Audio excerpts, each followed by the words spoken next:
اپنی فطرت سے مجبور ہونے کے باعث آج اسے بھی ڈانٹ گئیں تو وہ بھی چڑ گئی۔ امی آپ تو بس یہی چاہتی ہیں کہ آنکھیں پر موٹے شیشوں کی اینک لگائے ماتھے پر 2 بل ڈالے کر ہر مسئلے کو حل کر لیا جائے۔ اس کی منظر کشی پر انس کو ہنسی آ گئی۔ تم تو بس چھپی رہو، چچی جان بدمزہ ہو گئی تھی۔ امی آپ زیادہ سوچیں مت، آپ کا دل مطمئن ہے تو بس ٹھیک ہے۔ صبا کو کیا معلوم، انس کی یہ بے تابی سے صاف ظاہر ہو رہا تھا کہ نگی نے اسے بطور خاص اپنا وکیل مقرر کیا تھا، اور یوں بھی وہ کرائس میریج کے خلاف ہے، نوفل احمد کے تو نہیں۔ زوہی دور کی کوڑی لائی تھی، اسے بلا جواز نوفل کو ریجیکٹ کر دینا اچھا نہیں لگ رہا تھا۔ اس پر مسترز اور اس گھر کی ہونے والی بہو کا بھائی بھی تھا۔ صبا تو بچی ہے آپا، اسے ان معاملات کا کیا پتا۔ ہم یہاں کون سا نگی کے لیے بندوقیں لیے بیٹھے ہیں جو وہاں صبا پر ظلم و ستم بڑھائے جائیں گے۔ باقی گھر تو لڑکیوں کی قسمت سے بستے ہیں، جن کی ون شٹے کی شادی نہیں ہوتی، وہ کون سا اپنی خوشیوں کی ضمانت لے کر سسرال جاتی ہیں۔ اور پھر اس کی سسرال میں ہی کون، نگی بیاہ کر یہاں آ جائے گی، پیچھے ایک بیچاری ساس اور نوفل ہی ہے۔ ماحول تو اسے خود بنانا ہے وہاں کا۔ چچی جان نے جس قدر مدلیل انداز میں سمجھایا تھا، اس سے صاف ظاہر تھا کہ وہ مکمل طور پر اس رشتے کے حق میں ہے۔ اور اعتراض تو تائی جان کو بھی نہیں تھا، مگر صبا انہیں الجھا کر رکھ دیا تھا۔ میں تو شام سے پہلے ہاں کرنے کو تیار ہوں، مگر پہلے کوئی اس لڑکی کو تو سمجھائے۔ انہوں نے تو پریشانی سے کہا تو خاموش بیٹھی حملہ نے آسان سا حل پیش کر دیا۔ مود بھائی سے کہیں، پھر دیکھیے گا آپ بھی کیسے ہاں کرتی ہیں۔ واقعی وہ خود سمجھائے گا اسے۔ چچی جان کو بھی یہ حل پسند آیا تھا۔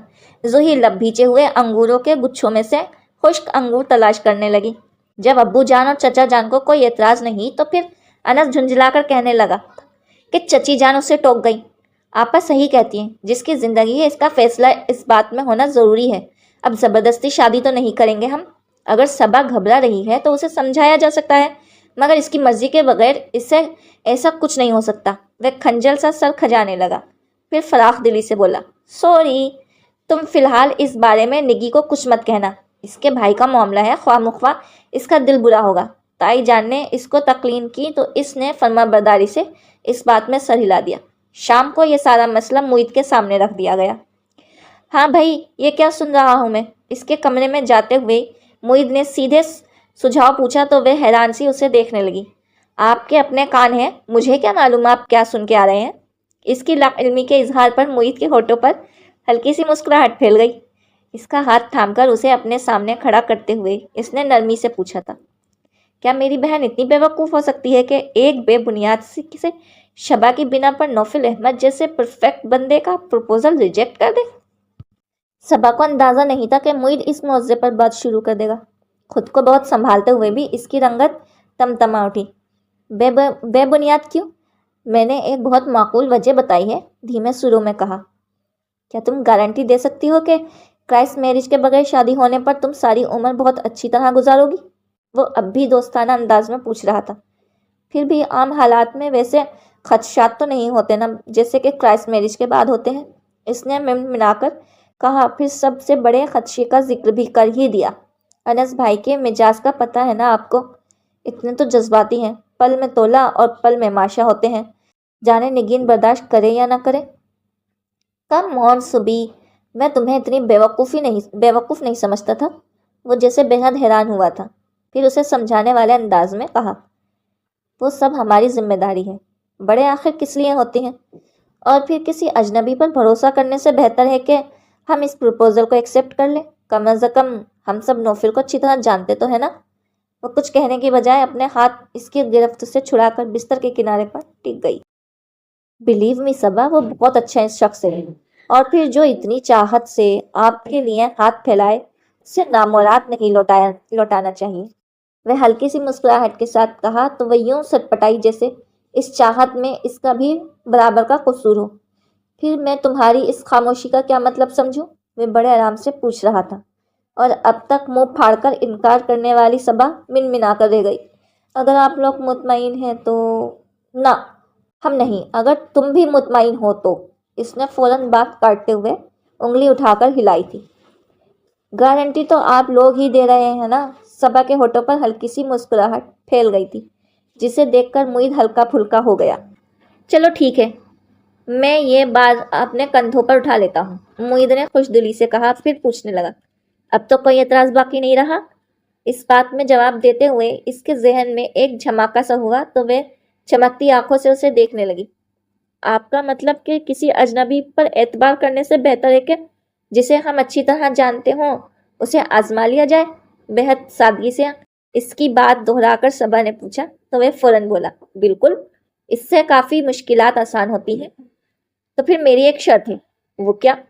وہ حیران ہوا۔ وہ یہ کہ زوہی کے سلسلے میں بھی وہی اطمینان چاہتی ہوں جیسا آپ مجھے دلا رہے ہیں۔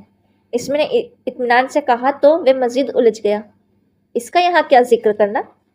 اس کا ذکر یوں ہے کہ گھر والے آپ دونوں کے رشتے پر دل و جان سے رضامند ہیں، مگر آپ دونوں کے تیوروں کی وجہ سے یہ کام پایا تکمیل کو نہیں پہنچ پا رہا۔ اس کا انکشاف معید کے لیے اس قدر غیر متوقع تھا کہ وہ چند شانوں تک جمع رہ گیا۔ یہ کیا فضول بات ہے؟ اس نے بے حد ناگواری سے کہا تو وہ سنجیدگی سے بولی، فضول بات کیسے ہو گئی؟ آپ اس کے لیے باہر سے کسی بھی پروپوزل سے زیادہ پرفیکٹ ہیں۔ اس وقت بات کچھ اور ہو رہی ہے صبا۔ وہ بہت سنجیدہ تھا۔ مگر دونوں باتوں میں بہت زیادہ فرق نہیں ہے معید بھائی۔ اگر میں نوفل احمد کے ساتھ خوش رہ سکتی ہوں تو آپ زوہی کے ساتھ خوش کیوں نہیں رہ سکتے؟ صبا نے اندر سے خوف زدہ ہوتے ہوئے بھی کہہ ہی دیا تھا۔ اس کی تو یوں بھی دلی خواہش تھی کہ زوہی اور معید کی شادی ہو جائے۔ بے وقوف ہو تم صبا، میں کچھ کہہ رہا ہوں اور تم کسی اور مسئلے میں الجھی ہوئی ہو جو تمہارے اور دوسروں کے بالکل بھی نہیں ہے۔ معید کے انداز میں خفیف سی جھنجھلاہٹ در آئی تھی۔ میں بھی آپ کو خوشگوار زندگی کی گارنٹی دے رہی ہوں، صبا نے کہا تو اب کی بار معید نے اسے ڈانٹ دی۔ خاموش رہو تم، یہ سب تمہارا مسئلہ نہیں ہے، اور نہ ہی شادی بیاہ ایسے رشتوں میں کہ جنہیں مشرت انداز میں طے کیا جائے۔ جب یہ مسئلہ میرے سامنے آئے گا تب دیکھا جائے گا۔ اس کا انداز بے حد قطعی تھا۔ صبا دل محسوس کر رہ گئی۔ تو پھر میں سب کو اطمینان دلا دوں؟ وہ قدرے خوشگواریت سے بولا تو اس نے خفوفی سے کہا، جو جی میں آئے وہ کہہ دیں۔